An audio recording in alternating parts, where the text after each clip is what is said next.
imagine you sit down, right, to play a game of Monopoly with your friends, and, you all know the rules. You pass Mm, A, you collect your $200, you land on someone's property, you pay the rent.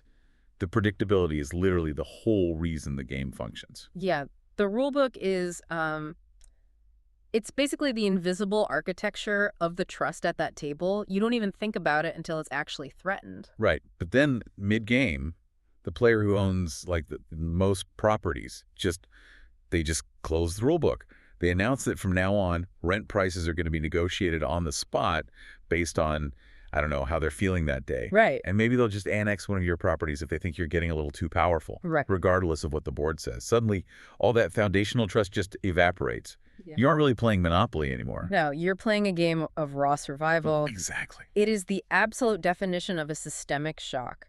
I mean, the physical board looks exactly the same, but the psychological reality of the game has fundamentally altered. And that feeling of the rules just suddenly vanishing beneath your feet, that is exactly what we are going to explore today. So welcome to the deep dive. We have a massive mission for you today because we are going to decode a really profound shift in global politics that is happening right now in 2026. Yeah, we are tracking the live transition from the post-World War II rules-based international system to a reality that is ruthlessly transactional, totally multipolar, and honestly, deliberately unpredictable. Right. And our roadmap for this whole thing is this really dense, highly analytical paper from the Global Review. It's titled Order, Power, and the Bayesian Imperative, and it's authored by the analysts over at Dr. Novin and Associates. Right, and they are utilizing a framework called Bayesian game theory to really dissect the grand strategy of the second Trump administration, basically spanning from early 2025 straight through to today in May 2026.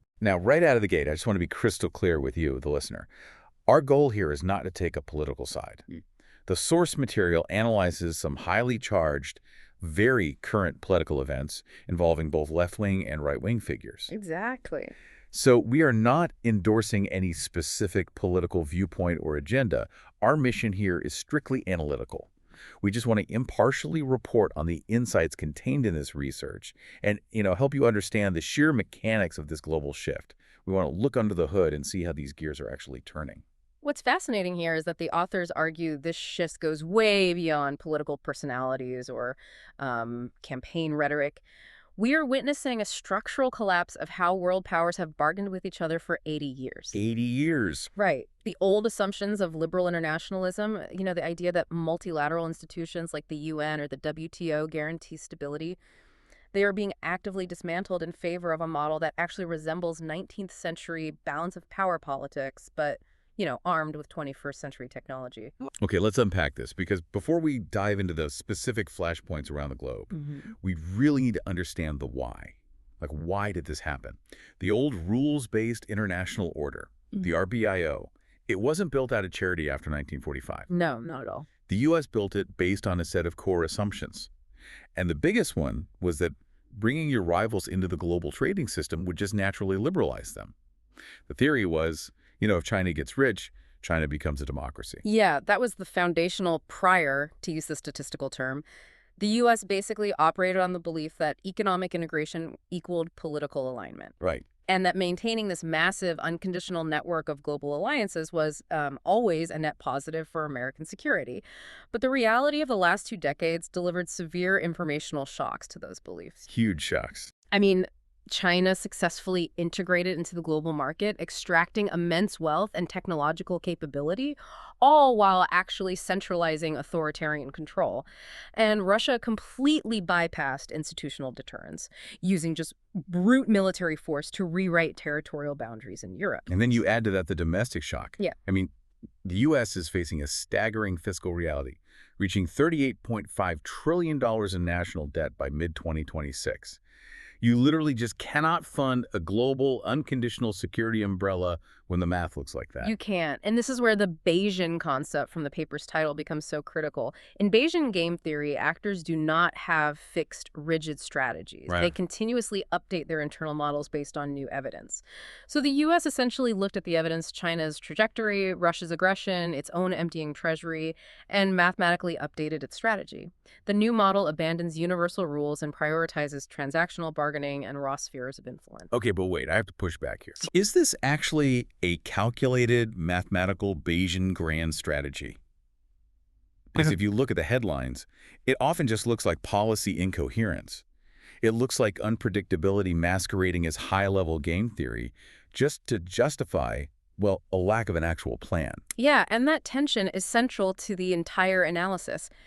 In the realm of game theory, strategic unpredictability, what scholars call stochastic signaling, it is not incoherence. It's actually a highly rational tool, especially when you're operating with limited resources. So the chaos is the point. Exactly. Yeah. If your allies and your adversaries do not know exactly where your red lines are or, what your escalation thresholds might be on any given Tuesday, they are forced into a state of hyper-caution. So keeping everyone totally off balance is the actual point. It's not a bug, it's the feature. Unpredictability becomes a coercive mechanism. You force the other players on the board to hedge their bets because they simply don't know the boundaries of your tolerance anymore. Wow. And seeing that theoretical shift applied literally to geography is wild, especially when we look at America's own backyard. Oh, absolutely. The research details this brutal revival of the Donroe Doctrine, which is now being rebranded in policy circles as the Donroe Doctrine.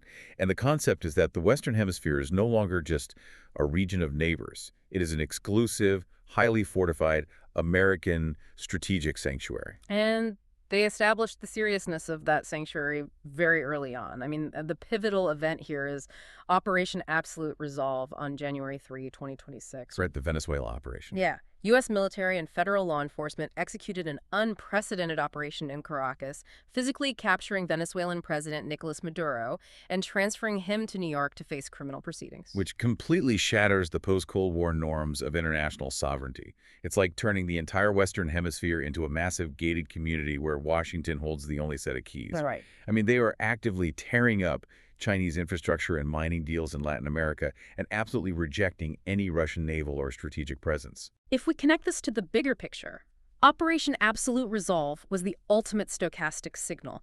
It completely altered the informational environment overnight. It demonstrated to every single capital on Earth that theoretical norms regarding non-intervention are just dead. Yeah. Raw capability dictates reality now, and we see this aggressive posturing expanding northward, too. Yes, that's the part that really illustrates the unpredictability for me. Vice President J.D. Vance visits Greenland in March 2025. Right. And it wasn't some standard diplomatic handshake tour. There was subsequent heavy rhetoric hinting at the U.S. literally acquiring or annexing Greenland. It terrified European allies. The Danish prime minister had to publicly state that military action against a NATO ally would end everything. Yeah, that was a tense moment. And then you have Washington officials repeatedly using coercive signaling toward Canada, casually referring to it as a 51st state. Well, even if we assume the rhetoric regarding Greenland or Canada is designed primarily for psychological leverage rather than literal invasion, the strategic fallout is identical. Injecting deliberate ambiguity into relationships with your closest neighbors forces those governments to internalize greater security costs. They have to prepare for the worst. Exactly. They can no longer outsource their anxiety to the predictability of American goodwill.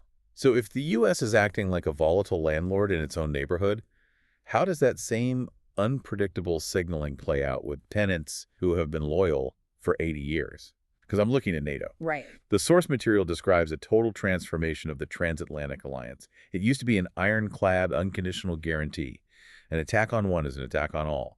Now it's being aggressively framed as a conditional subscription service. Yeah, and the flashpoint for that transformation was the June 2025 Hague Summit. During those meetings, European allies were subjected to intense pressure and ultimately accepted a massive new defense spending benchmark, which was 5% of their GDP by 2035. Yeah. Let's just pause on that 5%, because for you, the listener, living in Europe or North America, that isn't just a wonky macroeconomic statistic. Not at all. That is a massive restructuring of your society. That means billions of tax dollars shifting away from healthcare, education, and infrastructure directly into artillery shells and defense contractors. And it's already happening. Defense spending surged 20% across Europe and Canada in 2025 alone. Europe is rearming at a velocity we honestly haven't seen since the height of the Cold War. And the catalyst driving that panic is the situation in Ukraine. Right. There was a highly publicized, incredibly tense Oval Office confrontation in February 2025 between Trump and Ukrainian President Zelensky. It sent a shockwave through Europe that Washington might just sever the lifeline to Kyiv overnight. But they didn't sever it completely, did they? In March 2026, the U.S. restructured its military aid. Instead of giving it bilaterally directly to Ukraine, they began flowing it through NATO. They framed it for their domestic audience as forcing the European alliance to share the burden, even though American industrial capacity remains the actual backbone of the effort. It's a really elegant piece of political doublespeak. It serves the domestic need to look tough on allies while maintaining the core strategic objective of degrading Russian capabilities. But we cannot ignore the friction inside the U.S. government itself. Right, the pushback. The executive branch doesn't operate in a vacuum. In December 2025, Congress passed a record $901 billion National Defense Authorization Act. And crucially, lawmakers explicitly wrote guardrails into that legislation, blocking the president from dropping U.S. troop levels in Europe below 76,000 without congressional consultation. That is fascinating. The institutional machinery of the U.S. government is actively trying to leash the unpredictability of its own executive branch. But let me ask you this. If you turn alliance protection into a transactional subscription service, and you constantly threaten to cancel your allies' accounts if they don't pay up, doesn't that fundamentally destroy the trust that makes the terms work? I mean, if Russia thinks the U.S. might not actually defend Poland because of a billing dispute, the whole system collapses. The research highlights that exact vulnerability. They term it a fractured psychological equilibrium. Okay. So on a pure ledger, the NATO alliance is materially stronger right now. There are more tanks, higher budgets, more active troops, but psychologically the alliance has never been weaker. The reputational damage of making defense conditional means Europe is now continuously hedging its bets, building parallel structures in case the American cavalry decides not to show up. Wow. So what does this all mean when we look at a region where the U.S. has actively tried to cancel its subscription entirely?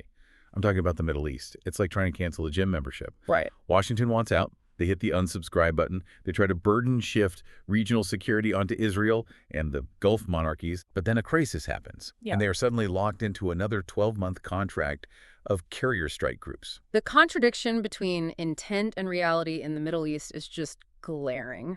The administration desperately wants to pivot resources away, but the operational reality drags them back. A prime example is the June 2025 U.S. military strike on 3 Iranian nuclear facilities. Yeah. It was a massive escalation designed to establish deterrence so the U.S. could leave. But it just required more engagement.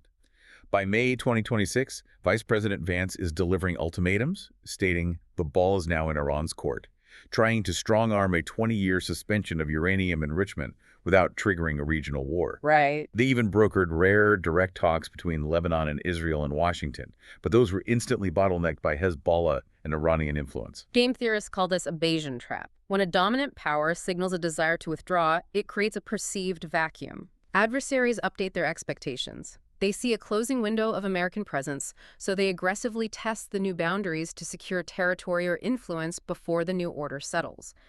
That very testing generates severe instability, which ironically threatens global markets, forcing the U.S. to immediately intervene again. Trying to leave is exactly what forces them to stay. And the entire reason they're trying to ruthlessly optimize their resources, like squeezing Europe for cash and trying to abandon the Middle East, is to focus every ounce of national power on what the source material calls their paramount security threat, which is China. Yes. The Indo-Pacific is the undeniable center of gravity for this entire grand strategy. We've seen a massive military buildup prioritizing the first island chain, alongside an $11 billion arms package for Taiwan approved in December 2025. $11 billion. Yeah.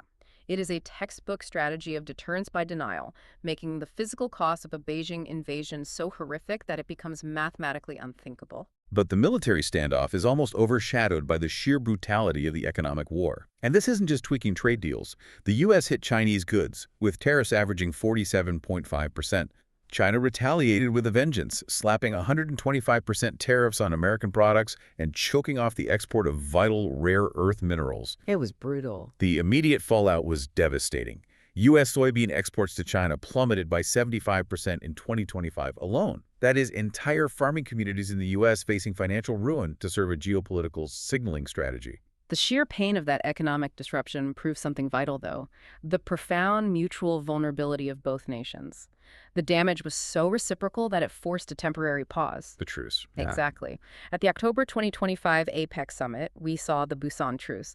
It was a one-year stabilization deal that dialed back some tariffs, restarted the soybean and rare earth supply chains, and secured Chinese commitments to limit fentanyl precursors. And that truce paved the way for bilateral meetings between Trump and Xi in Beijing in May 2026.